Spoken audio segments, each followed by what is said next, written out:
Doctor Ambedkar ಅವರ ಜನ್ಮ ದಿನೋತ್ಸವದ ಪ್ರಯುಕ್ತ ಡಿಜೆ ವಿವಿಧ ವಾದ್ಯ ಮೇಳಕ್ಕೆ ಚಾಲನೆ ನೀಡಿದ ಶಾಸಕ ಅಶೋಕ್ ಪಟ್ಟಣ್. ಬೆಳಗಾವಿ ಜಿಲ್ಲೆ ರಾಮದುರ್ಗ ಪಟ್ಟಣದ ಹೊರವಲಯದಲ್ಲಿರುವ ಕ್ರಾಂತಿವೀರ ಸಂಗೊಳ್ಳಿ ರಾಯಣ್ಣ ಸರ್ಕಲ್ನಿಂದ ಡಾಕ್ಟರ್ ಬಿಆರ್ ಅಂಬೇಡ್ಕರ್ ಅವರ ಜನ್ಮ ದಿನೋತ್ಸವದ ಪ್ರಯುಕ್ತ ವಿವಿಧ ದಲಿತ ಸಂಘಟನೆಗಳು ಹಾಗೂ ಅಂಬೇಡ್ಕರ್ ಅಭಿಮಾನಿಗಳ ನೇತೃತ್ವದಲ್ಲಿ ಡಿಜೆ ವಿವಿಧ ವಾದ್ಯ ಮೇಳಗಳೊಂದಿಗೆ ಅಂಬೇಡ್ಕರ್ ಅವರ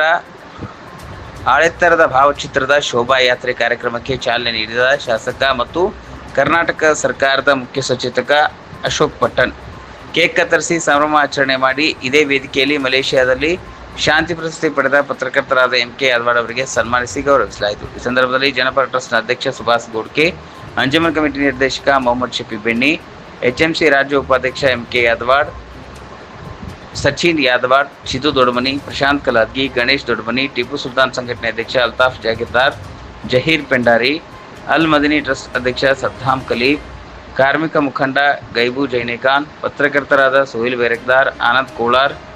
ಜೈ ಭೀಮ್ ಯುವಜಾಗೃತಿ ಸೇನೆ ರಾಜ್ಯಾಧ್ಯಕ್ಷ ಅಭಿಜಿತ್ ಎಂ ಸೇರಿದಂತೆ ಇನ್ನೂ ಹಲವರು ಸಂಘಟನೆ ಮುಖಂಡರು ಸೇರಿದಂತೆ